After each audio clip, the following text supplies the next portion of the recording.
واحدة من أكتر التصريحات العبثية والمغرورة اللي كانت السبب في تدمير صاحبها في كأس العالم 2010. قبل مونديال جنوب أفريقيا الأرجنتين كانت بتلعب ألمانيا في ماتش ودي عشان الاتنين يلحقوا يستعدوا لكأس العالم، بس قبل الماتش بيحصل مشكلة في المؤتمر الصحفي بسبب مدرب الأرجنتين الأسطورة دييجو أرماندو مارادونا، لأن اللي حضر المؤتمر الصحفي قدامه كان شاب عنده 19 سنة اسمه توماس مولر، واللي اعتبره مارادونا إهانة ليه ورفض يكمل المؤتمر الصحفي غير لما مولر يمشي، وتبريره إن المؤتمر الصحفي كان مكان المدربين وأنتوا جايبين لي لعيب صغير يقعد معايا.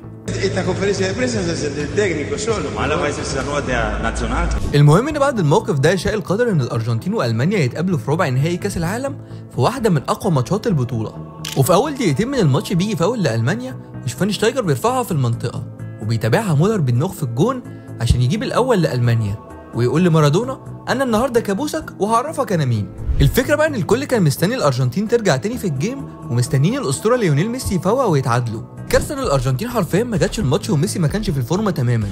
والدنيا بتخرب زياده في الشوط الثاني وبتفتح في سكور كبير، وخلص الماتش وقتها 4-0 عشان يودع التانجو بقياده مارادونا من ربع النهائي. في ليله ادى فيها مولر والمانشافت درس لمارادونا وعرفوه ان صعب تلعب مع الالمان او حتى تهينهم، لان هتكون دي النتيجه.